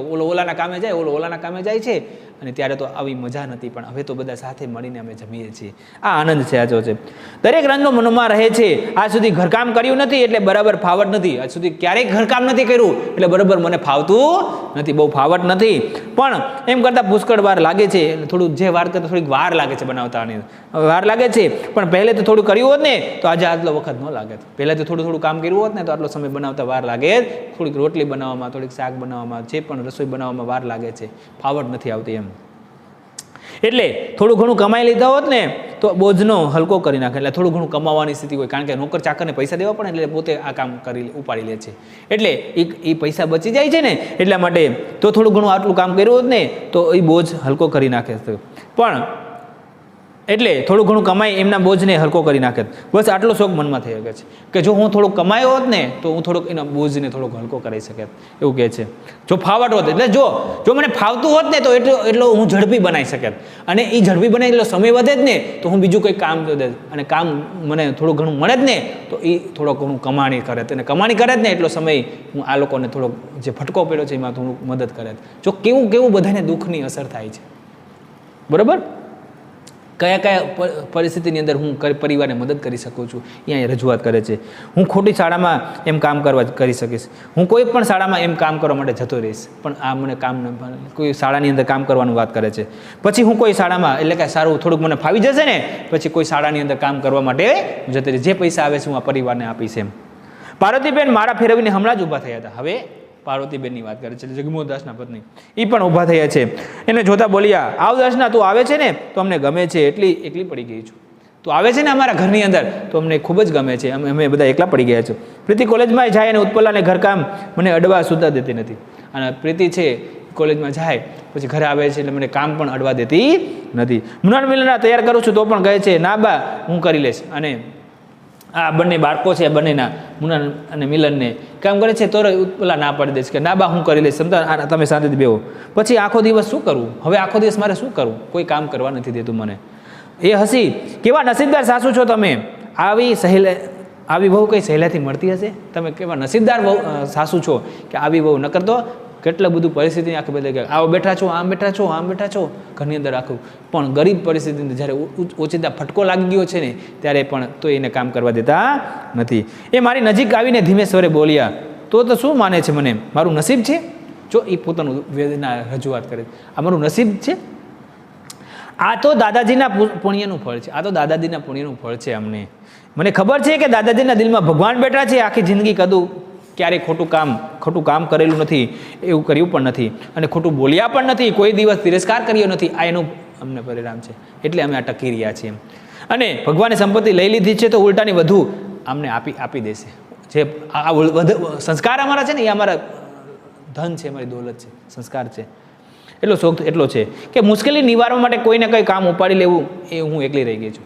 કંઈ આ મુશ્કેલીમાં સામનો કરવા માટે કંઈક દરેકે પોતાનું કામ ઉપાડી લીધું છે તો હું અહીંયા ખાલી માળા ફેરવવા સિવાય કાંઈ નથી કરી શકતી, એકલી રહી ગઈ છું. મને થયું કે કપડાં સીવાનું શીખી લઉં તો સંચો ઘરે વસાવી લઉં. એટલે મને એવું થાય છે કે હું કપડાં સીવાનું સંચો લઈ લઉં તો થોડુંક 2 પૈસા આવે તો ઘરને પરિવારને થોડીક મદદ થાય એમ. પણ ડૉક્ટરે કહ્યું હતું કે આંખે ઝાકપ આવે એટલે આંખનું કામ હમણાં કરવામાં. હવે ડૉક્ટર ના પાડી છે કે હવે આંખે ઝાકપ છે તો તમને મોતિયો આવેલો છે એટલે તમે હવે આંખનું કામ રહેવા દો એમ. એટલે હું કાંઈ દવાથી થઈ જાય તો ચશ્મા લેવા પડશે. ખરેખર ટાંકણે જ વિઘ્ન ઊભું થયું છે, અને ટાંકણે જ આવું વિઘ્ન ઊભું થયું છે. હું કામ એકે પરિવારને કામ નથી કરી શકતી. બસ આટલું ન હોત ને તો કશું ખોટ નહોતી, આટલી વાતની ખોટ નહોતી એમ. બહાર જઈ પ્રીતિનો હાથ પકડીને હું બોલી. બહાર જાય છે અને પ્રીતિનો હાથ લઈને બેનપણીનો હાથ પકડે છે અને કહે છે, તું ખૂબ ભાગ્યવાન છો, ખૂબ ભાગ્યવાન છો કે ઘરના લોકો આટલી બધી કર્તવ્ય ભાવના પોતાના ઘસી નાખવાની આવી ઝઘના હોય છે અને પ્રેમથી સુવાસથી સાચે જ એમ કહે છે ઈર્ષા કરવા માટે ભાગ્યશાળી બનાવી દે છે. એટલે તું બહુ ભાગ્યશાળી છો, આ પરિવારમાં જન્મ લીધો છે. કારણ કે તમે આ પરિસ્થિતિની અંદર વહુ છે એના ઘરે જતી રહે છોકરાને લઈને કે આવી પરિસ્થિતિને કોણ કામ કરે, સાસુ છે એ આમ કરે, મન ફાવે તેવું વર્તન કરે, પણ અહીંયા પોતે પોતાના કામમાં નિભાવી શકે છે, કર્તવ્ય ભાવના નિભાવે છે એકબીજા સાથે. પરિવારને કેમ કરીને મદદ કરવી, આમાંથી બહાર લાવવું, આ બધું ઝંખના ઈચ્છતે હોય છે. અને મારી સામે આનંદથી પ્રીતિ જોઈ રહી, કર્તવ્ય ભાવના. હું તો એક શ્રીમતાઈ કહું છું. પેલી શ્રીમતાઈ એ વસ્તુનો ભાવનગર છે, આ શ્રીમતાઈ વસ્તુઓનો, સુખનો, પૈસાનો છે આ નંબર, પણ આ તો સંસ્કારનું શ્રીમતાઈ છે. અને બહારની ચીજ હતી. સાચી શ્રીમતાઈ તો સૌના દિલમાં વસે છે. સાચી શ્રીમતાઈ તો દરેકના સંસ્કાર છે એ દિલમાં વસી ગઈ છે, એવું કહે છે. સંસ્કારની શ્રીમતાઈ છે. એમ ન હોત ને તો આર્થિક સ્થિતિએ પણ મોટો પતન થયો હોત ને તો બધાનું આખું પતન થઈ જાત. પણ આની અમે ટકી રહ્યા છે ને એ એક સંસ્કારની શ્રીમતાઈ છે. કોણ બોલે છે? પ્રીતિ ઉત્પલાને કહે છે. અને એ જ આનંદ છે, અખંડિતતા જાળવી શક્યા હોત. હર્ષથી મેં પ્રીતિનો હાથ દબાવ્યો અને ઘણા મોટા ધનની સ્વામીની બની છો તું, ઘણા મોટા એમ કહે છે ધનની તું સ્વામીની બની છો, એવું કહે છે. ચલો પ્રીતિ અમે રજા લઈએ. દ્વાર અને દિવાલમાંથી આ પ્રસંગ લેવામાં આવ્યો છે. ઓકે, તો પાઠ લગભગ વિદ્યાર્થીઓને સમજાઈ ગયો છે.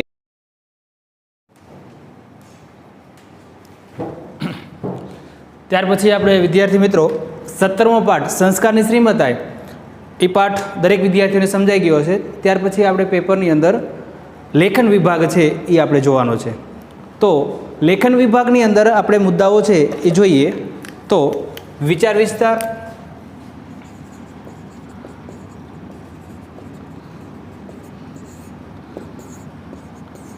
પછી વાર્તા લેખન,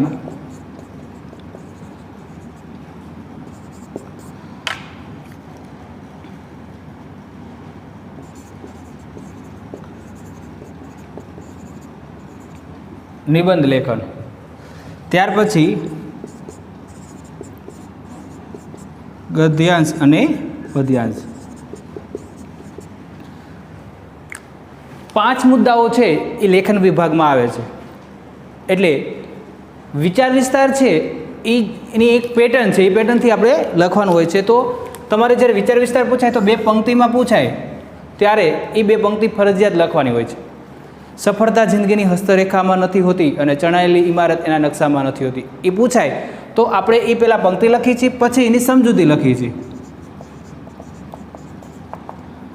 સમજૂતી તમારે 4-5 લાઇનની અંદર લખી અને છેલ્લે બોધ લખવાનો છે.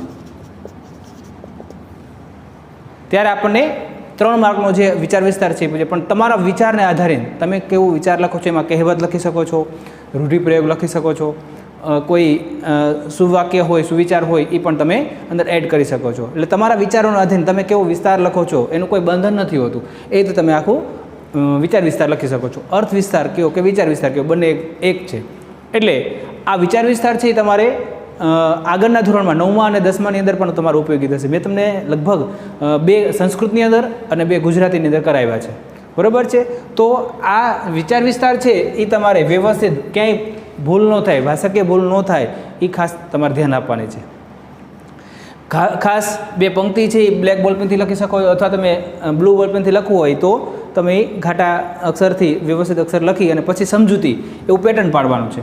અને આ શ્લોક છે અથવા આ સૂક્તિ છે અથવા આ પંક્તિ છે એ આમાંથી લેવામાં આવ્યું છે. અને આ સમજૂતીની અંદર ધારો કે આ વિચાર વિસ્તારની અંદર એવું કહેવા માંગે છે કે તમે મહેનત કરો તો જ તમને સફળતા મળે છે. એટલે આવી રીતે તમારે એમાં એડ કરી અને તમારો વિચાર છે એમાં રજૂઆત કરવાનો છે. અને છેલ્લે બોધ લખો છે. બરાબર છે. તો આ આપણો વિચાર વિસ્તાર. એટલે તમારે જ્યારે એક્ઝામની અંદર પૂછાય ત્યારે પેપરની અંદર જે વિચાર વિસ્તારની જે પંક્તિ છે એ તમારે આન્સર શીટની અંદર લખી અને પછી સમજૂતી અને આ રીતે તમારે વ્યવસ્થિત ફોર્મેટમાં લખવાનું હોય છે. બરાબર છે. એમાં ચેકચાક કરવાનું નથી. ત્યાર પછી આપણે વાર્તા લેખન છે. તો વાર્તા લેખનની અંદર તમને મુદ્દાઓ આપવામાં આવી જાય છે.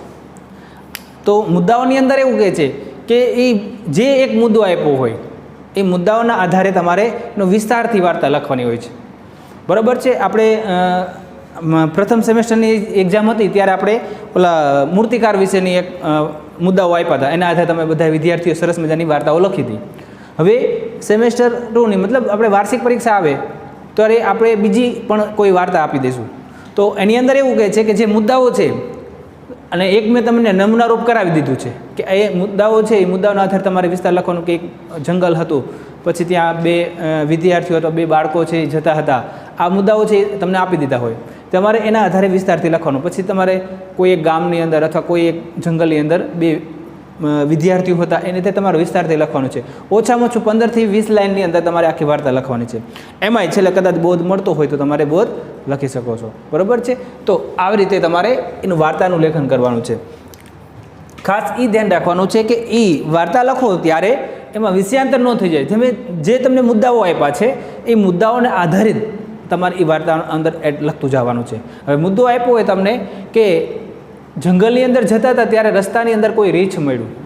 હવે એ તમને રીંછ કીધું, તમે પેપરની અંદર લખો વાઘ આવ્યો, તો એ આખું ચેન્જ થઈ ગયું છે. એટલે તમારે એ મુદ્દાઓના આધારે તમારી વાર્તાઓના જે છે એ લખવાનું રહેશે તમારે. બરાબર છે. ખાસ એ બાબતે પછી બીજું કે એ રીંછ છે એક મિત્રને કંઈક કાનમાં કહી જાય છે. બરાબર છે. હવે બીજો મિત્ર પૂછે છે કે તને શું કીધું છે? બરાબર. ત્યારે એમ કીધું છે કે ખરાબ મિત્રની સોબત કરવી નહીં. તો એ તમારો બોધ થયો. આ પાઠમાંથી તમને, આ વાર્તામાંથી તમને શું બોધ મળે છે કે ખરાબ મિત્રોની સોબત કરવી જોઈએ નહીં. જ્યારે મુસીબતના સમયે આવો મિત્ર છે એ આપણો સાથ છોડીને જતો રહે છે. તો આ વાર્તાનો બોધ છે. છેલ્લે તમે આવું લખી શકો છો. પછી એનો ટોપિક, શીર્ષક એ તમારે લખવાનું કે સચ્ચા મિત્રો. બરાબર છે. એટલે તમારા વિચારોના આધારે તમે એનો ટોપિક કે શીર્ષક આપી શકો છો. એટલે આ આપણું જે વાર્તા લેખન, તમારે એમાં મુદ્દા નથી લખવાના, સીધું શીર્ષક આપી અને પછી જ તમારે સીધી વાર્તા શરૂ કરવાની છે. પેરેગ્રાફ પાડવાના છે. વ્યવસ્થિત પેરેગ્રાફ પાડો ત્યાં તમારે પોઈન્ટ આપવાનો છે. અને આવી રીતે તમારે છેલ્લો 2 લાઇનનો કે 1 લાઇનનો તમારે એક પેરેગ્રાફ પાડી અને આ વાર્તામાંથી આપણને એવું કહેવા માંગે છે કે હંમેશા સારા મિત્રોની સોબત કરવી જોઈએ. આ આપણો બોધ છે. બરાબર છે. તો આવી રીતે આપણે આ વાર્તા લેખન કરવાનું છે. ત્યાર પછી નિબંધ લેખન. નિબંધ એટલે શું? તો કે નિબંધ એટલે કે જેનું બંધન નથી તે. હવે હું તમને એવી સૂચના આપીશ કે નીચેનામાંથી કોઈ પણ એક સબ્જેક્ટ ઉપર અથવા કોઈ પણ એક વિષય ઉપર તમારે એક નિબંધ લખો, બરાબર. હવે તમને 3 ટોપિક આપી દીધા હોય છે, હવે તમારે એમાં સિલેક્ટ કરવાનું છે. તો એની અંદર તમે જુઓ કે એક તમારે જે ટેક્સ્ટ બુક હોય, ટેક્સ્ટ બુકમાં પાઠ જે આવ્યો હોય એના આધારે હું નિબંધ આપીશ. ધારો કે માતૃપ્રેમ, બા વડાવી બા આવી, તો માનો પ્રેમ બતાવ્યો છે, તો હું માતૃપ્રેમ તમને આપી શકું છું. પછી વરસાદને લગતું કોઈ કાવ્ય હોય તો વર્ષા ઋતુ તમને આપી શકું છું, બરાબર છે. પછી વર્તમાન સ્થિતિ ઉપર આધારિત હોય, ધારો કે અત્યારે ઉનાળાની સિઝન શરૂ થઈ ગઈ છે, તો ગ્રીષ્મનો મધ્યાહન અથવા ઉનાળાની બપોર એ હું તમને આપી શકું છું. ત્યાર પછી આપણે પરીક્ષાની નજીકના સમયમાં કોઈ એવો તહેવાર આવતો હોય, બરાબર, તો તહેવારના અનુરૂપ, ધારો કે માર્ચ મહિનો હોય તો એની અંદર હોળી કે ધૂળેટીનો તહેવાર આવતો હોય તો, અથવા મારો પ્રિય તહેવાર, તો એની અંદર તમે એ લખી શકો છો. એટલે આવી રીતે એ જે વાતાવરણને છે અનુરૂપ છે એની રીતે હું તમને નિબંધ આપીશ. એક ટેક્સ્ટ બુક આધારિત હોય, એક વર્તમાન સ્થિતિ આધારિત હોય, વાતાવરણને આધારિત હોય, બરાબર. એટલે આવી રીતે નિબંધના તમારા 3 હું તમને વિકલ્પ આપું, એમાં તમારે સિલેક્ટ એક કરવાનું છે. હવે એમાં તમને હું એવો શબ્દ વાપરીશ કે 200 શબ્દમાં તમારે નિબંધ લખો, તો હવે 200 શબ્દ તમારે ગણવાનો બેસાય. ત્યારે તમારે શું લખવાનું છે કે 15 થી 17 લાઈન અથવા 20 લાઈન સુધી તમારે એ લખવાનું છે. સરસ મજાનું કાવ્ય, ધારો કે માતૃપ્રેમ પૂછાય તો કાવ્ય પંક્તિથી તમારે, નિબંધ હંમેશા કાવ્ય પંક્તિથી શરૂઆત થાય, બરાબર છે. કે ધારો કે માતૃપ્રેમ પૂછાય તો જનની જોડ સખી નહીં જડેલે લોલ, અથવા માતે માં બીજા વગડા નવા, આવી એક કહેવત અને કહેવત આપી અને પછી તમે નિબંધની શરૂઆત કરી શકો છો, બરાબર છે. ધારો કે વર્ષા ઋતુ પૂછાય, બરાબર, તો વર્ષા ઋતુમાં આવરે વરસાદ, ઢેબરિયો વરસાદ, ઊની ઊની રોટલી ને કારેલાનું શાક, આવું તમે અંદર કાવ્ય પંક્તિ લખી અને પછી તમારે એ શરૂઆત છે તમારે રીતે નિબંધની શરૂઆત કરવી છે, બરાબર છે. ધારો કે હું તમને, આપણે ગુજરાતીમાં ખબર ક્વેશ્ચન આન્સર પૂછાય, તો મોટા પ્રશ્ન છે એમાં સવિસ્તાર જે પ્રશ્નો છે એમાં આપણે કૃતિ કરતા, સાહિત્ય પ્રકાર આ બધું લખીએ છીએ. પછી કાવ્ય પંક્તિ પણ લાગે તો લખી શકીએ છીએ. એટલે આપણું પેપર છે કંઈક અલગ દેખાય છે. આ જે પેટર્ન છે એ નિબંધ છે, તો નિબંધની અંદર મેં તમને કીધું કે વર્ષા ઋતુ છે, માતૃપ્રેમ છે, પછી પુસ્તકોને લગતું હોય કંઈ તો પુસ્તકો સાથે મૈત્રી, બરાબર છે. આ પ્રકારના નિબંધ તમારે પૂછાશે. એટલે એમાંથી તમારે 3 ઓપ્શન આપે, એમાં તમારે સિલેક્ટ કરવાનું છે. તમને જે આવડતું હોય પરફેક્ટ એ લખવાનું. હવે અડધો નિબંધ આ લખવાનો, અડધો બીજો પાછો કે હવે આમાં નથી આવડતો, એમાં પાછા તમે ચેક કરીને પાછું બીજો નિબંધ સિલેક્ટ કરો છો. તો એ રીતે આપણે કરવાનું નથી. પહેલેથી તમને જે પરફેક્ટ આવડતું હોય એ રીતે તમારે સિલેક્ટ કરવાનું છે. ઓકે, તો નિબંધ સમજાઈ ગયો. ત્યાર પછી આપણે ગદ્યાંશ. તો ગદ્યાંશ એટલે કે એક પેરેગ્રાફ આપ્યો છે અને પેરેગ્રાફમાંથી એક ક્વેશ્ચન આન્સર હશે, બરાબર છે. તો 4 માર્કનો પ્રશ્ન હોય, બરાબર, તો 4 પ્રશ્ન અંદરથી હશે. તમારે પેરેગ્રાફમાંથી જ પહેલાં પેરેગ્રાફ પેન્સિલ લેવાની હાથમાં, પેરેગ્રાફને 1 કે 2 વાર તમારે વાંચી જવાનો છે, બરાબર છે. અને એ વાંચ્યા પછી નીચે પ્રશ્નો આપ્યા હશે, 4 આપ્યા હોય કે 5 આપ્યા હોય, એ તમારે એમાંથી એ ક્વેશ્ચન વાંચ્યા પછી તમારે આખો પેરેગ્રાફ તમે જો 2 વાર વાંચી ગયા હોય તો તમારે એમાંથી આન્સર ગોતવાના છે. અને એમાંથી તમારે ડાયરેક્ટ જવાબ લખો તો ઠીક છે, અથવા તમે ક્વેશ્ચન આન્સર બંને લખો તો પણ ચાલશે, બરાબર છે. તો પેરેગ્રાફ છે, હવે એની અનુરૂપ ધારો કે તમારે કોઈ વિચારોના આધારિત, કોઈ સર્જકના આધારિત અથવા તો કોઈ પ્રસંગને આધારિત કોઈ તમને પેરેગ્રાફ આપશે, બરાબર. ધારો કે હું તમને કહું કે પહેલાંના જમાના પ્રાચીન સમયની અંદર કે ગુરુકુળો હતી, ગુરુકુળની અંદર એમ કે છે કે ગુરુ અને શિષ્ય સાથે રહેવામાં આવતા હતા. ત્યાં ગુરુકુળની અંદર વિદ્યાર્થીઓને ગમે ત્યારે એમ કે છે શિક્ષણ આપવામાં આવતું હતું. સાથે સાથે બપોરના સમય પછી તો કે આશ્રમની અંદર બધા વિદ્યાર્થીઓને કામ કરવું પડતું હતું. આશ્રમની અંદર થોડું કામ કરવું પડતું હતું. આવા મુદ્દાઓના આધારે તમને મેં એક પેરેગ્રાફ આપ્યો. પછી તમને એમ પૂછાય કે પહેલાંની પ્રણાલી મુજબ એમ કે છે કે વિદ્યાર્થીઓ ક્યાં ભણતા હતા, ક્યાં રહેતા હતા, તો આશ્રમની અંદર. આવી રીતે એમાં પ્રશ્નોત્તરી હશે. એટલે આપણે એક નમૂનો આપણે અહીંયા જોવાનો છે, બરાબર છે. ત્યાર પછી પદ્યાંશ. ગદ્યાંશ અને પદ્યાંશ વિશે ખબર હોવી જોઈએ. ગદ્યાંશ એટલે પેરેગ્રાફ, પેરેગ્રાફમાંથી ક્વેશ્ચન આન્સર, એ બહારનો ટેક્સ્ટ બુક સિવાયનો પેરેગ્રાફ હશે. પદ્યાંશ એટલે કાવ્ય, કાવ્યમાંથી તમારે પહેલાં આખું 2 વાર વાંચી જવાનું, શું કહેવા માંગે છે એની સમજૂતી મેળવી લેવાની છે. અને પછી નીચે આપ્યા છે ક્વેશ્ચન, એ તમારે એના આન્સર એમાંથી ગોતીને લખવાના છે. હવે ગદ્યાંશમાં તમને ખ્યાલ આવી જાય કે આ લાઈનની અંદર આપણો જવાબ છે. પદ્યાંશની અંદર મેં એના સમાનાર્થી શબ્દોનો ઉપયોગ કરી અને ક્વેશ્ચન પૂછ્યા હોય છે. એટલે એ એક ખાસ ધ્યાન રાખવાનું કે તમે એ આખું પદ્યાંશ એ તમે આખું ગ્રહણ કરી લ્યો, સમજૂતી મેળવી લ્યો, પછી જ એના આન્સર લખવાના આવશે. એટલે આખું કાવ્ય તમારે 2 વાર વાંચી જોવાનું છે. પછી એમાં એક એવો પ્રશ્ન એવો આવે કે આ પદ્યાંશને અથવા આ ગદ્યાંશને યોગ્ય શીર્ષક આપો. તો એ પોતાના વિચારો અંદર હું વાંચતો હોય તો મારે પણ અલગ ટોપિક આવશે, તમે વાંચતા હોય તમે કેવો વિચાર કરો છો આના આધારે, અને એના આધારે તમારું શીર્ષક આવે છે.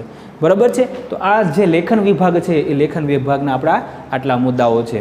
બરાબર છે. તો આ વાર્ષિક પરીક્ષાને ધ્યાનમાં રાખી અને આ બધા જ મુદ્દાઓ આપણે જોવાના છે. આ બધાના એક એક લેક્ચરો પાછા આપણે મૂકી દીધેલા છે. વિચાર વિસ્તાર તો મેં 2 કરાવી દીધા, એનો એક લેક્ચર મુકાઈ ગયો છે આપણે. બરાબર છે. અને આ એક્ઝામમાં પૂછાઈ પણ ગયું છે. સાથે સાથે વાર્તા લેખન આપણે એક કરાવી દીધું છે, એનો પણ આપણે નમૂનાઓ કરાવી દીધું છે. નિબંધ લેખન, તો નિબંધ લેખનની અંદર મેં તમને ટોપિક એ કંઈક પાકું કરવાનું ન હોય, નિબંધ હંમેશા વાંચવાનો આવતો નથી, તમારે એના પોતાના વિચારોના આધારે તમે કેવું અંદર લખો છો એના આધારે હોય છે. ત્યાર પછી ગદ્યાંશ અને પદ્યાંશ એ પણ તમારા વિચારોના આધારે હોઈ શકે છે. તો આની અંદર આપણે પહેલાં ગદ્યાંશ જોવાનું છે.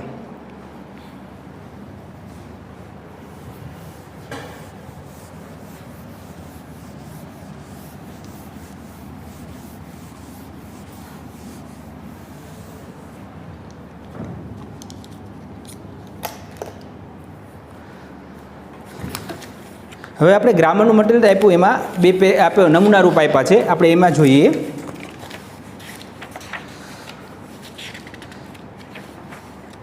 પેજ નંબર 13 ઉપર એમાં ગદ્યાંશ અને પદ્યાંશ આપેલું છે.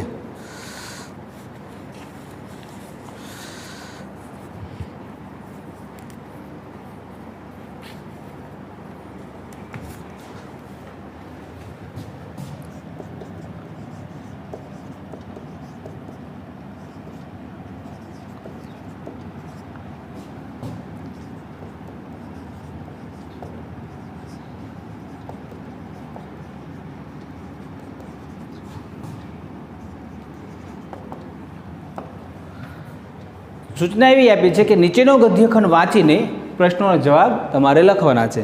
બરાબર છે.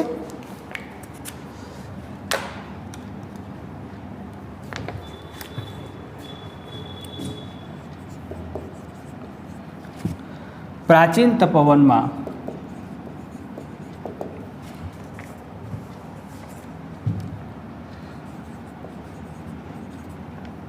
વિવિધ આશ્રમોથી ભરપૂર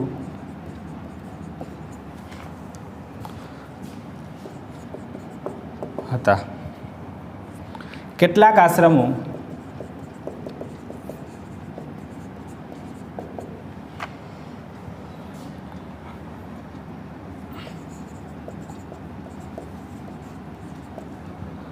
ઋષિ 2-3 શિષ્યોને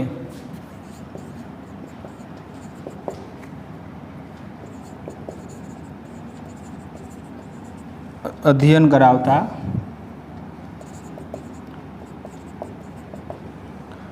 વળી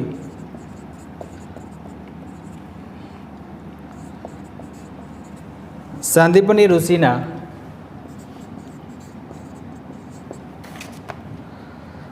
આશ્રમમાં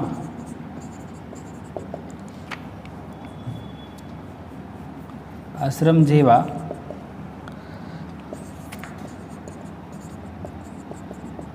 બીજા કેટલાક આશ્રમોમાં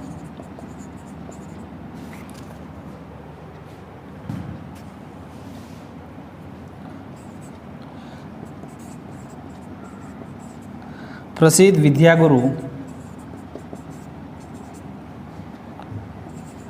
ની આસપાસ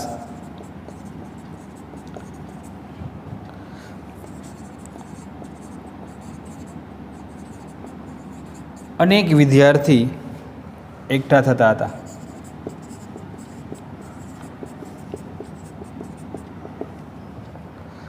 આ બંને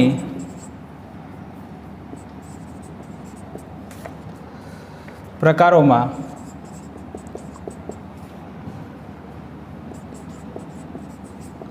ગૃહનું જ વાતાવરણ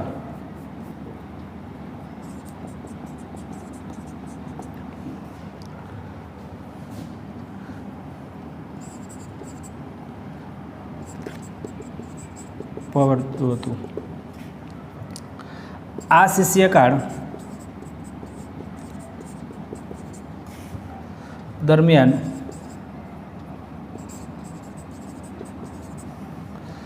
વિદ્યાર્થીઓ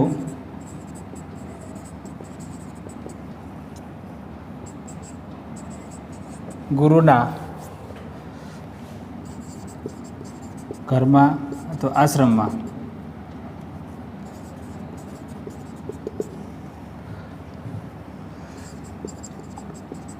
વસતા કાષ્ટ સંચય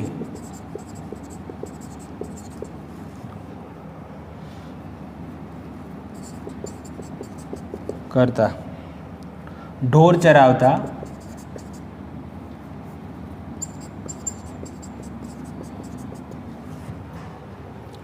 ભિક્ષા માંગતા,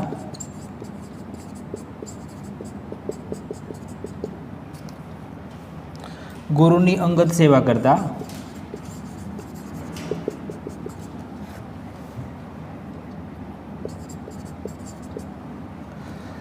અને ગૃહકાર્ય કરતા અને તેમના ચરણે બેસીને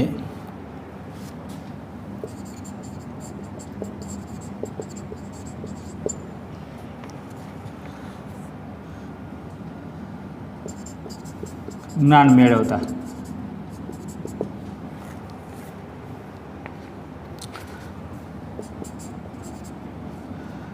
ગુરુઓ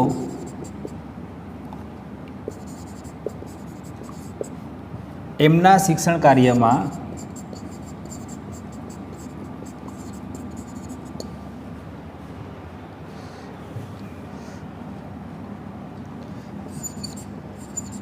બધા વિદ્યાર્થીઓને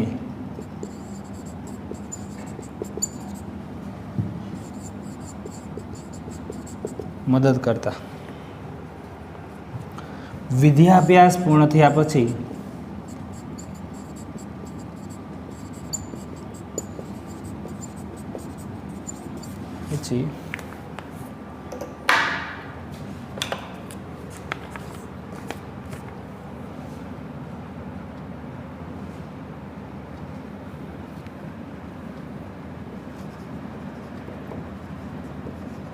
વિદ્યાર્થીઓ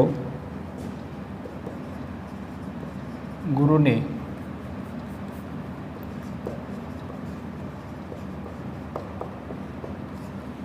દક્ષિણા આપતા.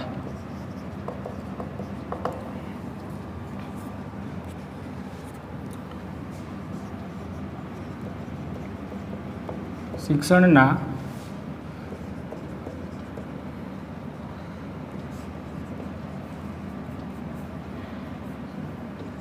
સમાપ્તિ પછી વિદ્યાર્થી દેશમાં પર્યટન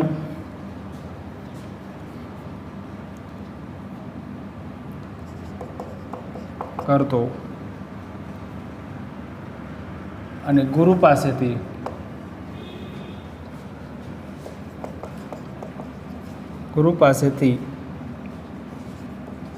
વિદ્યા મેળવીને તેની કસોટી કરતો.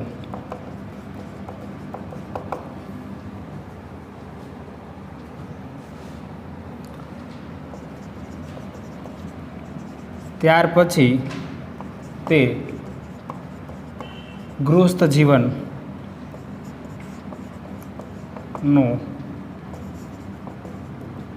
આરંભ કરતો.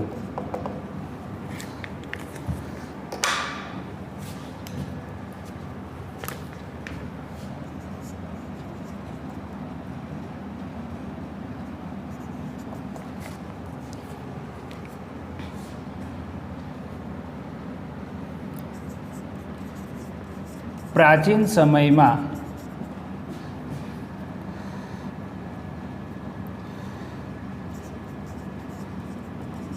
ઋષિઓ ક્યાં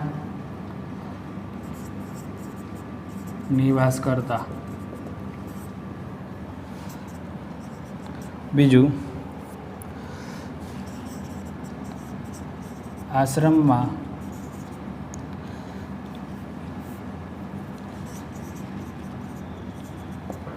શિષ્યો કેવી પ્રવૃત્તિ કરતા.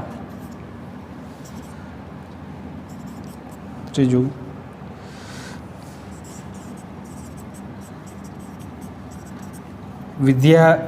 વિદ્યાભ્યાસ સમાપ્ત થયા પછી શિષ્ય શું કરતો?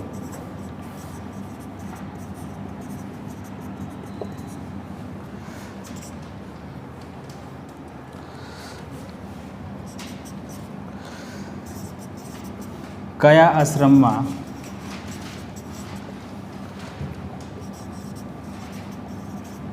વિદ્યાર્થીઓ એકઠા થતા હતા?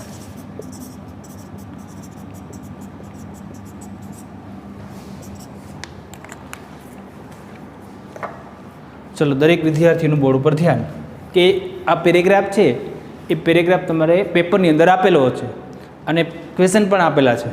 તો જોઈએ કે નીચેનો ગદ્યખંડ વાંચીને પ્રશ્નનો જવાબ તમારે ગુજરાતીમાં લખવાના છે. ત્યારે તમારે હાથમાં પેન્સિલ લેવાની છે અને પેન્સિલથી તમારે જ્યાં અંડરલાઇન લાગતી હોય ત્યાં અંડરલાઇન કરવાની છે. પ્રશ્નો પહેલાં વાંચી જઈએ કે પ્રાચીન સમયમાં ઋષિઓ ક્યાં નિવાસ કરતા હતા? બીજો છે આશ્રમમાં શિષ્યો કેવી પ્રવૃત્તિઓ કરતા હતા? ત્રીજો છે વિદ્યાભ્યાસ સમાપ્ત થયા પછી શિષ્ય શું કામ કરતો હતો, શું કરતો હતો?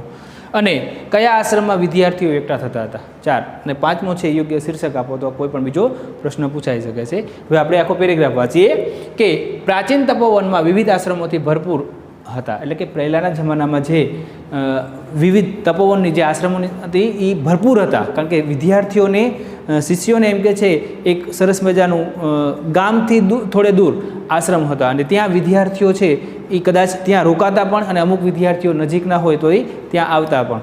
એટલે ત્યાં વિવિધ આશ્રમોથી ભરપૂર હતા અને કેટલાક આશ્રમો એક ઋષિ કે બે ઋષિ કે શિષ્યોને એ અધ્યયન કરાવતા એમ. બરાબર છે. અને સાંદીપની આશ્રમમાં જેવા ઘણા બધા આશ્રમો એવા હતા કે ત્યાં બધા વિદ્યાર્થીઓ એકઠા થતા અને ત્યાં ભણતા હતા. પછી એમાં પ્રસિદ્ધ વિદ્યાગુરુની આસપાસ અનેક વિદ્યાર્થીઓ એકઠા થતા. જે પ્રસિદ્ધ આચાર્યો છે, ધારો કે સાંદીપની ઋષિની અંદર આશ્રમના ઘણા બધા વિદ્યાર્થીઓ ભણતા હતા. બરાબર. પછી આ બંને પ્રકારોનું ગૃહનું જે વાતાવરણ એક આખું ઊભું કરવામાં આવતું. આશ્રમની અંદર તમે જો ઘરનું જ વાતાવરણ ઊભું થાય, કારણ કે ત્યાં ગુરુની સેવા કરવી, ત્યાર પછી મેં તમને કીધું શિક્ષણ મેળવવું, સાથે સાથે આશ્રમનું કામ કરવું, આવું બધું પ્રવૃત્તિઓ ત્યાં કરવામાં આવતી હતી. કે શિષ્યકાળ દરમિયાન વિદ્યાર્થીઓ ગુરુના ઘરમાં એટલે કે આશ્રમમાં વસતા હતા, ત્યાં જ રહેવાનું હતું વિદ્યાર્થીઓને. બરાબર છે.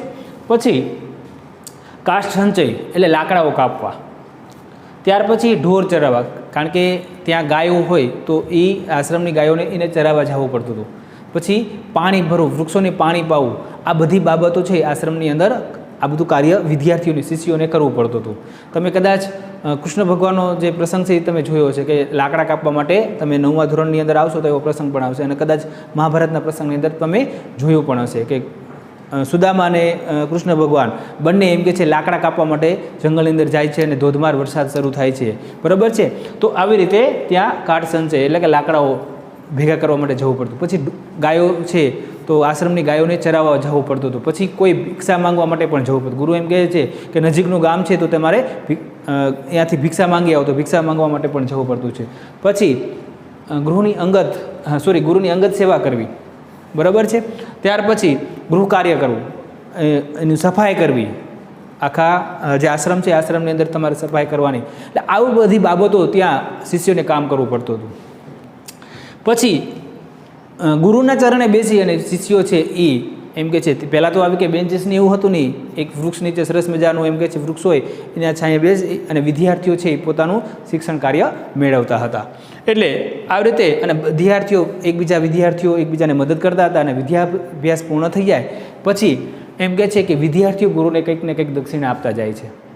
અને શિક્ષણ કાર્ય પછી સમાપ્ત થઈ જાય પછી તો કે વિદ્યાર્થી છે એ દેશમાં બીજા કોઈ દેશની અંદર એ પર્યટનમાં જાય છે. ત્યાર પછી એના પછીથી વિદ્યા મેળવી અને પછી એ પોતે જાતે કે હવે આ વિદ્યા મેં પ્રાપ્ત કરી છે તો એની કેવી રીતે એ કસોટી કરે છે અને પછી પોતાનું જે ગૃહસ્થ જીવન છે જીવતો હોય છે. તો આવી રીતે આ આશ્રમ શાળાઓની એક પ્રવૃત્તિઓ થતી હોય છે. હવે પ્રશ્ન છે કે પ્રાચીન સમયમાં ઋષિઓ ક્યાં નિવાસ કરતા હતા? તો એનો આન્સર શું આવશે? આશ્રમમાં.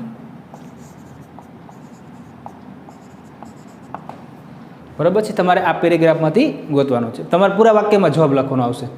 આશ્રમમાં શિષ્યો કેવી પ્રવૃત્તિ કરતા હતા? તો અહીંયા આપણે આપેલું છે કે કાષ્ઠ સંચય, ઢોર ચરાવતા, બરાબર.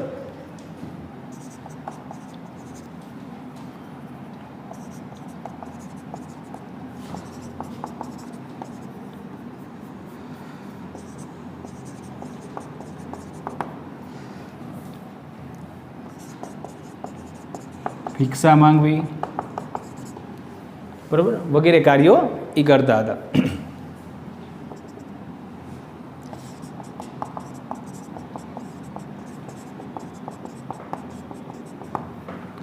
વિદ્યાભ્યાસ સમાપ્ત પછી શિષ્ય શું કરતો હતો? તો દેશમાં પર્યટન કરતો હતો.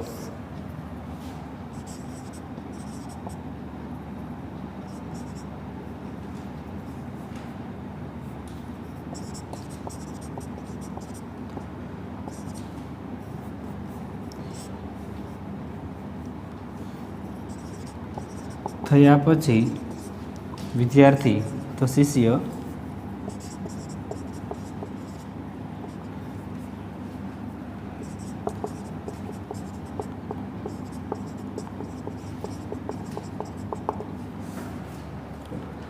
આશ્રમમાં શિષ્યો કેવી પ્રવૃત્તિ કરતા હતા? ત્યાર પછી કયા આશ્રમમાં વિદ્યાર્થીઓ એકઠા થતા હતા? તો સાંદીપની આશ્રમમાં.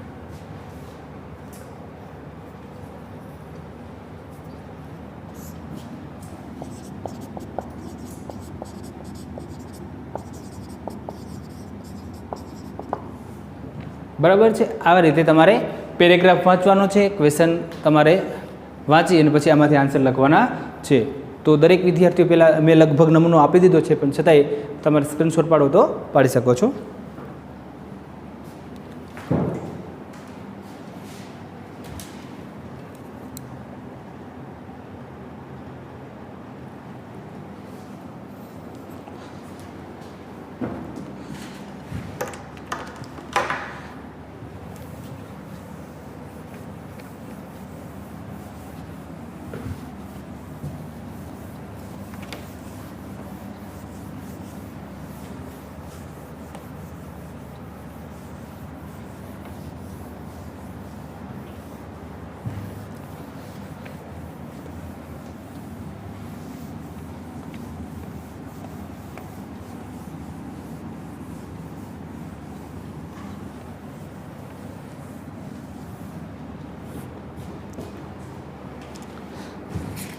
હવે દરેક વિદ્યાર્થીઓને ગદ્યાંશ સમજાઈ ગયું હશે. હવે આપણે પદ્યાંશ જોઈએ.